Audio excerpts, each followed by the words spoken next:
வணக்கம் மக்களே, எல்லோருக்கும் சந்தோஷகரமாய் ஓணம் ஆசம்சிக்கணும். இன்றைக்கி டே 2 விலாக் ஸ்டார்ட் ஆகிடுச்சு. ஸோ இன்றைக்கி டே கொஞ்சம் லாங்காக தான் இருக்க போகுது, அதனால் வீடியோவும் லாங்காக இருக்கும். ஸோ மறக்காமல் சப்ஸ்கிரைப் பண்ணிவிட்டு பாருங்கள். என்னடா ஷூலாம் காட்டுறேன்னு தானே பார்க்குறீங்க? ஒன்றும் இல்லைங்க, இது என்னோடய ஃபேவரட்டான கம்ஃபர்டபுள் ஷூ. ஸோ லாங் டேக்கு நான் கண்டிப்பாக இந்த ஷூ தான் எப்போவுமே யூஸ் பண்ணுவேன்.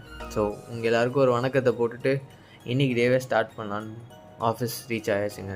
ஸோ ஒரு காஃபியை போட்டுட்டு இருக்கிற டாஸ்க் எல்லாம் கம்ப்ளீட் பண்ணாலும் லாகின் பண்ணி ஒர்க்கை கம்ப்ளீட் பண்ணிவிட்டு ஒரு சின்ன பிரேக் கண்டிப்பாக வேணும் இல்லைங்க. ஸோ அதனால் ஸ்னூக்கர் கேம் ஒன்று போட்டுட்டு ஸ்ட்ரெயிட்டாக லஞ்சுக்கு தாங்க போயாச்சு. ஸோ இன்றைக்கி லஞ்சுக்கு எங்கள் ஆஃபீஸில் பிரியாணி போட்டிருந்தாங்க.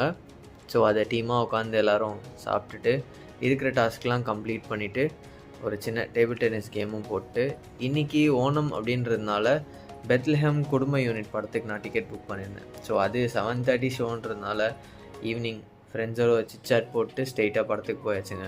இந்த மூவி தமிழ் டப்பிங்கில் கிடையாது, ஒரிஜினல் லாங்குவேஜ் மலையாளத்தில் மட்டும்தான் இருக்குது.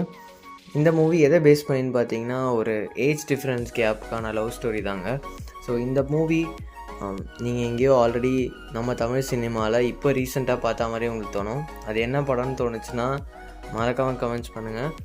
ஆனால் இந்த படத்தில் ஆக்சுவலாக காமெடி சீன்ஸ் ஆகட்டும், ரொமான்ஸ் சீன்ஸ் ஆகட்டும், எல்லாமே நல்லா ஒர்க் அவுட் ஆகிருக்கு. ஸோ அதனால தான் இந்த படம் இன்னமும் தேட்டர்ஸில் ஓடி இருக்குது. ஸோ பார்க்குறோன்னா கண்டிப்பாக போய் பாருங்கள். ஸோ இந்த வீடியோவை நான் இதோட முடிச்சுக்கிறேன். நாளைக்கு இன்னொரு வீடியோவில் பார்ப்போம்.